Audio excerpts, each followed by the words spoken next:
DC pop quiz. What's the DC to sneak into a tavern late at night? What if we change it and now it's in the middle of the day? What if there's people everywhere? What if you tried doing this while your character was blindfolded? What if a dragon was also attacking the tavern?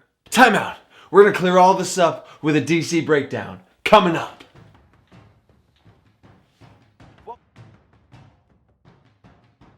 Welcome to the Dungeon Coach. I'm the Dungeon Coach. I'm gonna help lower that DC in your game by literally talking about DCs. In this video, we're gonna go over exactly how to set a DC, along with tips and tricks to make it fast and easy. And I'm also gonna introduce for the first time some Dungeon Coach Homebrew DCs. I call them Cumulative DCs, Contest DCs, Depreciation DCs, and Erosion DCs.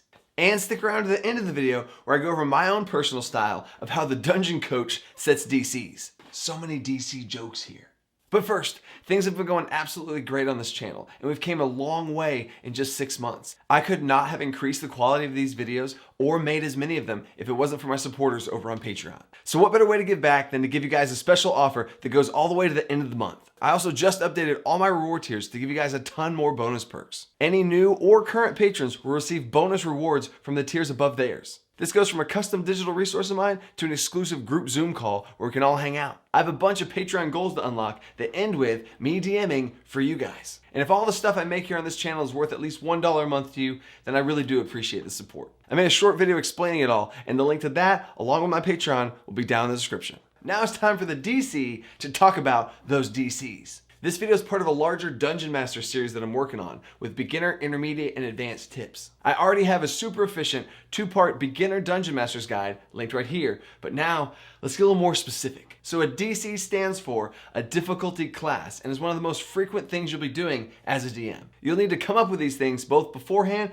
and on the fly. There are 2 schools of thought here when it comes to setting what this number is. Fluid and incremental. Fluid is when it could be any number from 0 to 30 or even more. Incremental always goes by 5s. When I first started DMing, I just picked any number that felt right, and that was the DC. So play along with me here on this one. Let's say one of your players wants to tightrope walk across a thin beam between 2 buildings. What would you set the DC at? No, really, like right now. Pick a number, any number. What would that exact DC be? Now to clarify, I took a poll on this, but I'm not talking about a pole, I'm talking about a beam, so it's not that crazy. I say an acrobatics check with a DC of 13. Comment down below with what you thought, but chances are, a lot of you probably did say 13, but with so many options, more of you probably said some other number. And that is part of the problem of why I switched away from doing DCs in this way. If you do exact DCs, this leaves you with a very specific and highly subjective failure threshold. I personally said 13, but I could totally see how a 12 or a 14 would make sense. 11 would be too easy, but 15 could work. Oh, and now, curveball, what if it's raining? Quick, what's the DC now? 19? Setting a DC is already an arbitrary enough of an act, so I try and use this as inspiration when I set DCs. The method I generally use now is that incremental DC where it goes by 5s. From my experience, this gets everybody on the same page and it feels more fair and less arbitrary. Now with this system, I'm going to ask you the same question from before. Acrobatics checks for walking across a thin beam between 2 buildings. What would the DC be? I'm pretty sure we would just about all say DC 15. Well, I was wrong. Here's the results of that poll, and I was surprised by how many people said DCs of 20 and even 25. Because I really don't think this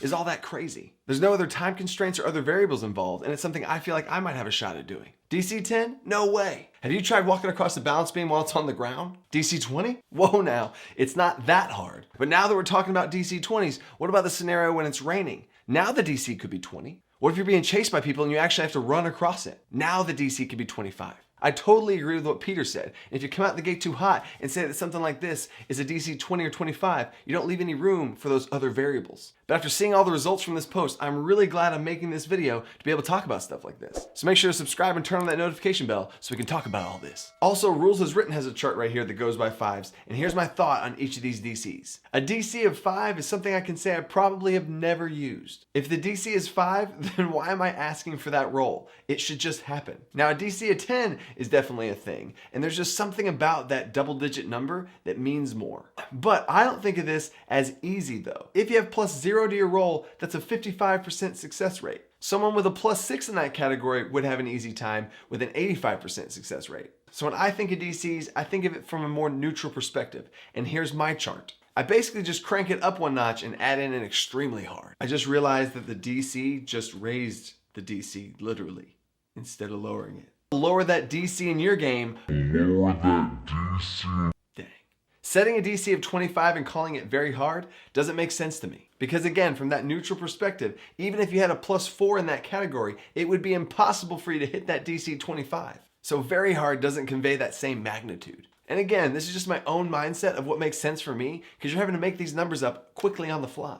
So I think of 10 as a moderate DC, enough for me to ask a check for it, but should be totally doable, especially if you're skilled at it. DC 15 now, if you want to succeed at this, it's going to be hard, and you better hope you have at least some kind of plus in it. DC 20, this is when even if you are good at this thing, it's still going to be very hard to pull this thing off. And if you're not, you better roll a nat 20. Now 10, 15, and 20 are your core DCs that you're going to see most of the time. But what if your players get crazy? DC 25 is extremely hard, and you would have to have at least something in this to even have it be possible. As you get higher levels, this would be easier to attain because of course your players are stronger. And then there's that DC of 30. Even if you had a +11 in your modifier, you'd have to roll a 19 to even have it happen. And on a side note for this, another way to affect DCs without actually changing the DC is to give advantage or disadvantage. If the player describes something awesome, give them advantage. If something awful happens to them, give them disadvantage. I could do a whole video on this topic, but I just want to throw this out there as another tool to affect those DCs. Time out. What if you don't want this one huge moment to come down to just one roll?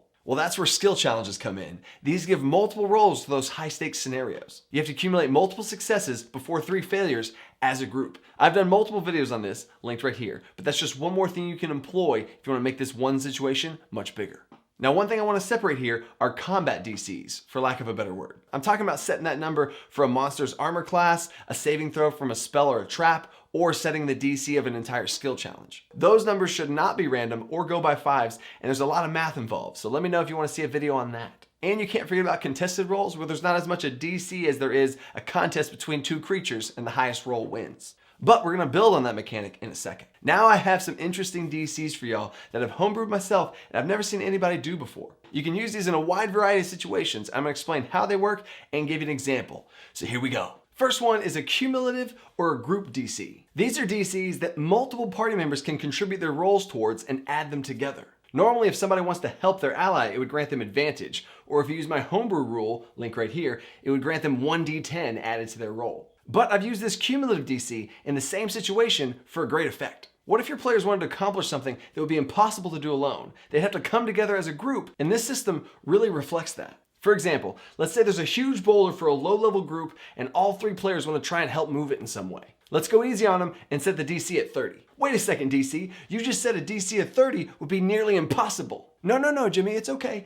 This is a group DC and they work a little different. Because think about it, if 3 players are rolling, all they need to each roll is a 10 and they'd be able to hit that 30. So you could easily put this DC even higher towards 35, 40, or even more, depending on how many players you have. Or put restrictions on it of how many people can contribute. Each player would describe what cool way that they specifically are going to help towards this task. They would each make their individual rolls and then add them all together. Bonus tip here, I would recommend doing this one at a time, each building up tension towards that final result. First player gets a 15, second player gets a 2. Now you know that third player has to at least get a 13 or it doesn't happen. This can also be a great replacement for some of those clunky mechanics like a group stealth check. You could think of it like a mini 1-round skill challenge. Wait a second, I have a system for that, but that's another video. Next one here is a contest DC. This is very similar to an actual contest, but doesn't have to be as immediate. Like I said before, a contest is when 2 rolls are made at the same time and the higher one wins. But what if you want to delay those rolls? A contest DC is when you make an ability check of some kind and the result of that is the DC to be able to undo that thing. Let's say there's a cool homebrew spell effect that you want to throw at your players. You can have that caster make a spell check and that's the DC to be able to shake it off. Another example would be a strength check to embed a pike into the ground would be the DC for a strength check to be able to remove it sometime later.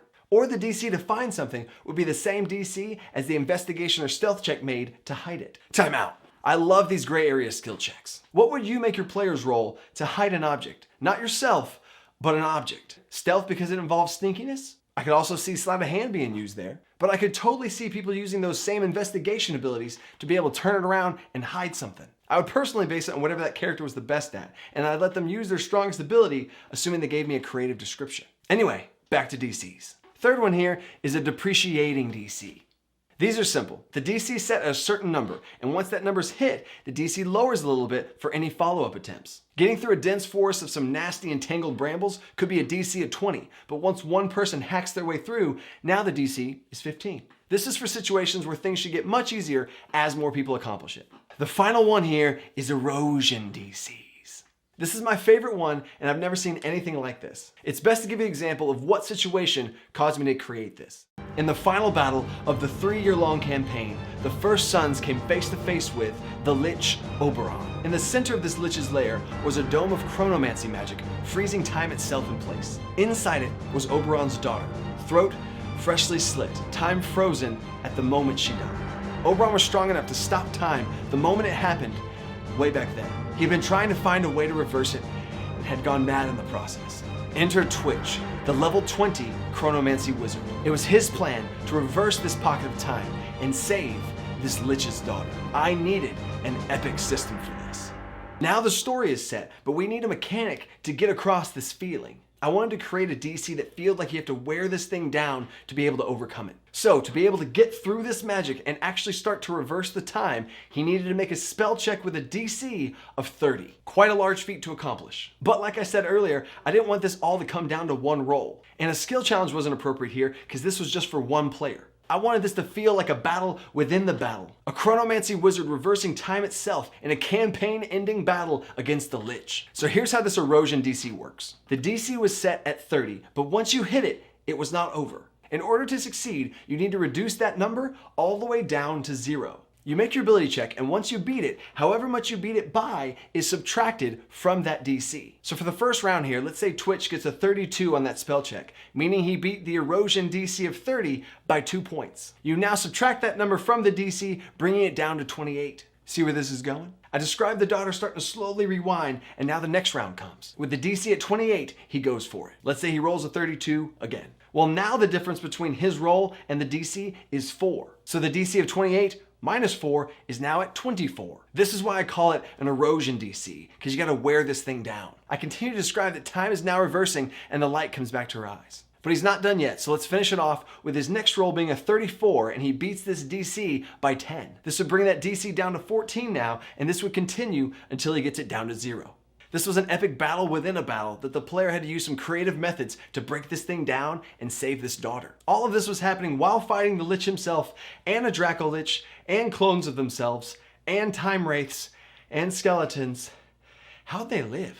But when this wizard actually saved his daughter, the fight took a turn. But that's a story for another time. Time out. If you're wondering how this wizard could get such high rolls, because he did actually end up rolling a 36 or something. He was level 20 with a +6 to intelligence and had a proficiency of +6. But he also had my homebrew advantage stacking rule in place as well, which is perfect for big epic moments like this. Once you have advantage already and get another one, it becomes a +2 bonus instead of just washing away for no reason. This Erosion DC can be set for anything and is very similar to the Depreciation DC, but a little more difficult. Thinking outside the box here on this one, you could also combine this with a Cumulative DC and have the group do all of this together. Multiple party members could join in on this and try and break it down. You could put the DC at 50, and at first, everyone might have to contribute towards it, and then over time, only one. Now, I've never done that, but I just thought of it. So if you've made it this long in the video, thank you. Of the 2 biggest things that tell YouTube that we're a good channel here, one of them is how long you watch a video for. So I really do appreciate it. Now, what I'm about to say is not true 100% of the time, and there's always exceptions to my rule. Here's what I do. I use an incremental by 5 system with some gray areas in between. Let's say I ask for an athletics check to jump across a gap that's just outside of their jump distance. We'll set that DC at 15. So if they roll a 10 or lower, that's gonna be a tough time. And if they roll a 5 or lower, it's gonna be real bad. But let's say they barely fail with an 11, 12, 13, or 14. They'll fail, but maybe it's not as bad as it could have been. This is also called failing forward. They didn't hit the DC of 15 to cleanly land on the other side, but they got close, so they smash into the wall and barely catch themselves. They are now closer to their goal, failing forward. They're still in trouble, but at least they're not free-falling. This changes things up on them, and now they have to make a different check. What do you do now? So of course, a 15 and up would succeed, but what if they beat it by 5? They hit a 20 or higher, I'm gonna go all out with that description and make them feel like a real badass. And maybe throw in something extra. An easier example of that would be a history check of some kind with a DC of 15. If they hit it, I'll tell them some stuff. But if they hit it by more than 5, I'll tell them a lot of stuff. There's also kind of a mechanic going on here from Pathfinder called critical success and critical failure. Basically, my skill checks are not black or white, success or fail. This is all on a spectrum. One more thing to keep in mind is who you're asking this skill check from. Would that character just be able to passively do it, no roll required? Some characters might need a strength check to be able to flip over a heavy oak table, but for the beefy barbarian, it would just happen. Have a level 20 rogue that wants to sprint across that beam from earlier? He just does it. Make sure you let your players feel their character's specific power by just being able to do stuff. So that's the intermediate level of DCs and how they work. But do you want the advanced version? How should you handle nat 1s and nat 20s? When should you or should you not say the DC out loud to your players before they roll? If that sounds interesting to you, share it with a friend and smash that like button. And if this gets over 400 likes in the first 4 days, I'll do a follow-up video where I go over all of that and I'll show you a system I use called the Dice Tower of Doom. Coming up soon, I'll be doing a live stream for patrons only. Everybody from just $1 and up can attend, and we're all gonna hang out together and chat. You guys already voted on what we're homebrew, so I'll see you all there. Time out, I got some big news. I got bad news and 3 good newses. The bad news is next week on Saturday, I will not be posting a normal video. Because here's the good news. I'll be doing an inspiring video from the D&D YouTube channel Treant Monk on the topic of inspiration. He posts videos every Monday and he's much bigger than we are, so we're gonna follow suit. But that means you'll be getting 2 videos from me on Monday, one on his channel, one on mine. On his, we're gonna break down everything having to do with inspiration, and on mine, we're gonna do a class-specific inspiration, which is gonna be really cool. And the last good news is we have a brand new sponsor of this channel, which I've been wanting for so long now, Madeline Hale from Table Fables. In that live stream, we're gonna be homebrewing some magic items, which this book is perfect for. It has a D1000 table of 1000 magic items. So come hang out with us, have a chance to win, and check out both of those videos that drop next Monday, June 1st. So until next time, stay creative and think outside that box. Peace.